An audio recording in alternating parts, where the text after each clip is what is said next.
හොඳයි ගයිස්, ඔගොල්ලෝ එකතු වෙලා ඉන්නේ අපේ YouTube channel එකෙන් කරන අලුත් වීඩියෝ එකක් එක්ක. හොඳයි ගයිස්, අද අපි කතා කරන්න යන්නේ money laundering ගැන. ඒ කියන්නේ අද අපි කතා කරන්න යන්නේ money laundering ගැන. මේ money laundering කියලා කියන්නේ මොකක්ද? ගොඩක් අය හිතනදී මේ මොකද කියනවා වගේ washing machine එකක් ඇතුළට දාලා සල්ලි හොදන එක කියලා මේ money laundering නෑ. ඒක නෙමෙයි මේ money laundering කියලා කියන්නේ. සරලවම මේ money laundering කියලා කියන්නේ මෙන්න මේ තියෙන කළු සල්ලි සුදු කරන එක. ඒතර මොනවාද මේ කළු සල්ලි කියලා කියන්නේ? කළු සල්ලි හැටියට අපි හඳුන්වන්නේ යම්කිසි නීති විරෝධී ආකාරයට උපයන ලද මුදල්. මේවට තමයි අපි කළු සල්ලි කියලා කියන්නේ. එතකොට මේ කළු සල්ලි ගැන කතා කරනකොට යම්කිසි නීති විරෝධී ආකාරයකට ඔයා උපයන ලද මුදලක් මේ කළු සල්ලි තමා මේ ඒ විදිහට උපයන ලද මුදලක් තමා අපි මේ කළු සල්ලි කියලා හඳුන්වන්නේ. එතකොට මේ කළු සල්ලි ඒ කියන්නේ ඕනෑම මුදලක් උපයනකොට ඔය උපයපු මුදල රජයට බදු වශයෙන් ගෙවනකොට අපි යම්කිසි මුදලක් ඉපෙව්වා නම් අපි රටේ ආදායම විශේෂ අපි රජයට බදු ගෙවනවා. මේ බදු ගෙවනකොට අපි සනාථ කරන්න ඕනේ අපි මේ මුදල කොහොමද ඉපෙව්වේ කියලා. ඒ කියන්නේ අපිට යම්කිසි මුදලක් ඔයාගේ අත තියනවා නම් මේ මුදල ඔයාගේ අතට හම්බුනේ කොහොමද කියලා ඔයාට ඒ කියන්නේ සනාථ කරන්න ප්‍රූෆ් තියෙන්න ඕනේ.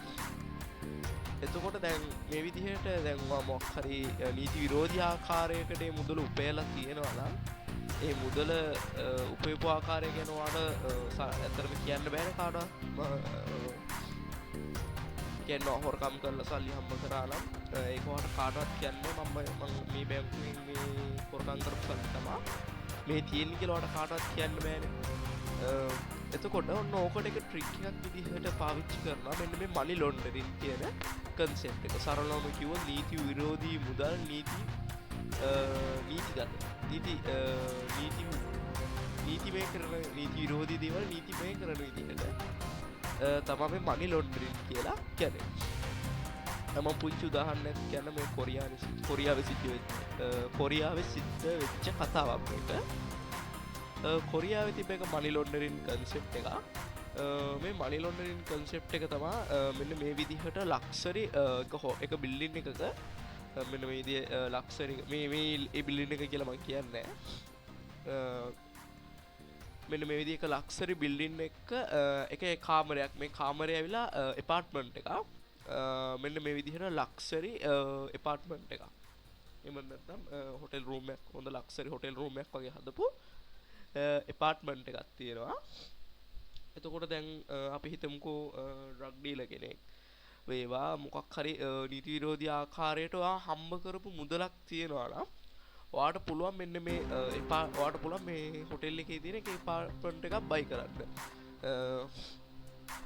මේක තමයි දැනට ලෝකෙ තිබිච්ච සාර්ථකම money laundering concept එක. මේ money laundering කියන දේ අත්‍යවශ්‍යම කිව්වොත් නීති විරෝධී දෙයක්. හරිද? ඔයාට පුළුවන් මේකෙන් මේ එපාර්ට්මන්ට් එකක් බයි කරන්න. එතකොට මේ එපාර්ට්මන්ට් එකේ මිල වෙන්නේ එකක් හරි ලස්සන කතාවක්. අපි හිතමුකෝ මෙහෙම දෙයක්. හරියට මම මිල ගණන් මෙතනදී කියන්නේ නැහැ. මෙතනදී වෙලා තියෙන හරිම සරල දෙයක්. ඔයා මේ එපාර්ට්මන්ට් එක ගන්න හිතමුකෝ රුපියල් මිලියන 2ක්. එතකොට මේ එපාර්ට්මන්ට් එකේ මිල වෙන්නේ මේ එපාර්ට්මන්ට් එකේ සම්පූර්ණ මිල ඒකට හදන්න ගිය මිල වෙන්නේ ඩොලර් මිලියනයක්. එතකොට ඒකට අර ඉන්ක්ලූඩ් කරපු හැම ෆර්නිචර්ස් මේ හැම දෙයකම මිල ඒගොල්ලෝ ඩොලර් මිලියන 2කට සමාන වෙන්න හදලා තියෙනවා. ඒ වුණාට මේකට ගිය වියදම ඇවිල්ලා ඩොලර් මිලියනයක්. උන්වන්ට තේරෙන්නේ නැති. ඒ කියන්නේ මේ එපාර්ට්මන්ට් එකේ වටිනාකම ඒගොල්ලෝ ඩොලර් ඒ කියන්නේ ව්‍යාජ වටිනාකමක් හදලා තියෙනවා ඩොලර් මිලියන 2කට. ඒ වුණාට මේකේ සැබෑ වටිනාකම වෙන්නේ ඩොලර් මිලියනයක්. එතකොට මේ ඩොලර් මිලියන 2කට හදපු එකට ඔයා ඩොලර් මිලියනයක් වියදම් කරනවා ගන්නවා. එතකොට ඒ දැන් එපාර්ට්මන්ට් එක මේ ඩොලර් මිලියන 2කට හදුවා කියන්නේ ඒගොල්ලෝ ගාව සාක්ෂි තියෙනවා. ඒ එපාර්ට්මන්ට් එක විකුණන අය ගාව.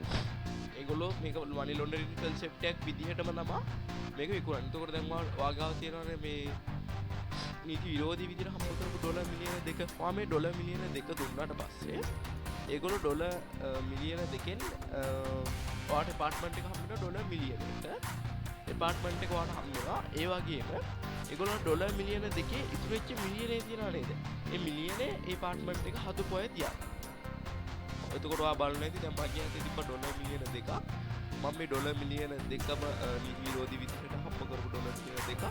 දැන් මම මේ ඩොලර් මිලියන 2ම වියදම් කරා. එතකොට මම මේ ඩොලර් මිලියන 2 වියදම් කරා. ඒක වෙනුවට මට ප්‍රොෆිට් එකක් හම්බුනේ නෑ.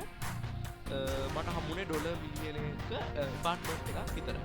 ඇත්තටම මේකට තමයි කියන්නේ ඉන්වෙස්ටර් කියලා. ඉන්වෙස්ට්මන්ට් එකක් තමයි මෙතනදී උනේ. ඔයා දැන් මේ ඩොලර් මිලියන 2ක් මේ ඇපාර්ට්මන්ට් එක වෙනුවෙන් වා වියදම් කරානේ. ඒ කියන්නේ ඔයාලා නීති විරෝධී විදිහට හම්බ කරලා ඒකවා දිගින් දිගටම හම්බ කරන්නේ නීති විරෝධී මුදල් නම් මේවා දිගින් දිගටම ඔයාට මේ කළු සල්ලි සුදු කරගන්න ඕනේ නිසා මෙතනදි වෙන්නේ අර ඩොලර් මිලියන 2ක් වියදම් කරා. එකෙන් අර මේ ඇපාර්ට්මන්ට් එක විකුණපු සමාගම අමතර ඩොලර් මිලියනක ලාභයක් තියාගත්තා. ඒ වගේම ඩොලර් මිලියනයක් වටින ඇපාර්ට්මන්ට් එකක් ඔයාට හම්බුණා. එතකොට දැන් දිගින් දිගටම ඔයාගේ සල්ලි ඔයාලා දැන් මේ ඩොලර් මිලියන 2 විතරක් නෙවෙයි ඔයා දිගින් දිගටම මුදල් උපයනවානේ මේවත් නීති විරෝධී මුදල්. මෙන්න මේ නීති විරෝධී මුදල් ඔයා නිකන් ඉන්වෙස්ට් එකක් කරා වගේ තමයි මේ ඇපාර්ට්මන්ට් එක ගත්ත එක. ඔයාට කියන්න පුළුවන් දැන් මම මේ විදිහට ඇපාර්ට්මන්ට් එකක් අරගෙන තියෙනවා. ඇපාර්ට්මන්ට් එක මම මෙන්න මේ විදිහට කෙනෙකුට රෙන්ට් එකට දීලා තියෙනවා. ඒකේ රෙන්ට් එක විදිහට ඊට පස්සේ ඔයාට හම්බෙන මුදල් ටික තියෙනවානේ. ඩොලර් මිලියන ආදගෙන මේ ඩොලර් මිලියන 2කට පස්සේ ඩොලර් මිලියන 3ක් පෙව නීති විරෝධී විදිහට මේ ඩොලර් මිලියන 3 ඔයාට සුදු සල්ලි විදිහට කන්වර්ට් කරගන්න පුළුවන්. අර ඇපාර්ට්මන්ට් එක මම රෙන්ට් එකට දුන්නා ඩොලර් මිලියන 1කට මාසිකට ඩොලර් මිලියන 1කට ඇපාර්ට්මන්ට් එක මම රෙන්ට් එකට දුන්නා. එතකොට ඒ රෙන්ට් එකෙන් හම්බෙච්ච මාස 3ක හම්බෙච්ච ආදායම තමයි මේ ඩොලර් මිලියන 3. හැබැයි ඇත්ත කතාව කිව්වොත් කවුරුත් ඒ ඩොලර් ඒ ඇපාර්ට්මන්ට් එක රෙන්ට් එකට ගත්ත කෙනෙක්ව හොයාගන්න බෑ. ඔන්න ඕක තමයි කියන්නේ අර දිගින් දිගටම ඒ වගේ තියෙන කළු සල්ලි ඔයාට මේ ඇපාර්ට්මන්ට් එක මගින් සුදු සල්ලි විදිහට කන්වර්ට් කරගන්න පුළුවන්. මේ වැඩේ දිගටම එක සිද්ධ වෙලා තියෙනවා. එක බිල්ඩින් එකක් ඉන්වෙස්ට් කරලා ඕක දිගින් දිගටම ඔය විදිහට මේ ක්‍රමයට කළු සල්ලි සුදු කරනවා. ඒ විදිහට තවත් කළු සල්ලි සුදු කරන ක්‍රමයක් තියෙනවා. ඒක තමයි ෂෙයා මාකට් එක. දැන් ඕන විදිහකට මේ නීති විරෝධී මුදලක් සුදු කරන එකම ක්‍රමය තමයි ෂෙයා මාකට් එකේ ඉන්වෙස්ට් කරන එක. දැන් ඔයා කවුරු හරි ඇවිල්ලා ඉවොත් එහම ඔයාට කොහෙන්ද සල්ලි කියලා ඔයාට කියන්න පුළුවන් මම ෂෙයා මාකට් එකේ ඉන්වෙස්ට් කරා කියලා ඔයාට කියන්න පුළුවන්. ඒ වගේම තව ක්‍රමයක් තියෙනවා මේක නම් ඇත්තටම කරන අඩුයි. ඔයාගේ යම්කිසි කෙනෙක්ගෙන් ඔයාට තෑග්ගක් විදිහට හම්බුණා කියලා කියන්න පුළුවන්. යාගේ ලිඛිතව සටහනක් අරගෙන මේකත් මුදල් විශුද්ධීකරණය කරන තවත් ක්‍රමයක්. මේ විදිහට දිගින් දිගට මුදල් විශුද්ධීකරණ කරන තව ක්‍රම ගොඩක් තියෙනවා ලෝකෙ. ඊට වඩා ඇඩ්වාන්ස් ක්‍රම ගොඩක් තියෙනවා. මේක ඇත්තටම කිව්වොත් නීති විරෝධී දෙයක්. එතකොට මේ මුදල් විශුද්ධීකරණය යටතේ තියෙනවා බදු වලින් නිදහස් වීම. ඒ කියන්නේ අපේ ව්‍යාපාරයේ අපි පෙන්වන්නේ පාඩු ලබනවා වගේ. ඒ උනාට ඇත්තට මේක ලාභ ලබන ව්‍යාපාරයක්. මේකෙන් බදු ගෙවීම පැහැර හැරෙන්න මේ ක්‍රමෙම පාවිච්චි කරනවා. ඒ කියන්නේ වගේ ව්‍යාපාරයේ පාඩු ලබනවා වගේ පෙන්වෙත් කරලා ඒකෙන් ඒ උනාට ප්‍රොෆිට් ලබනවා. මේ හම්බෙන ප්‍රොෆිට් එකත් එතකොට මේ කළු නීති විරෝධී මුදල් ගණයට යන්නේ.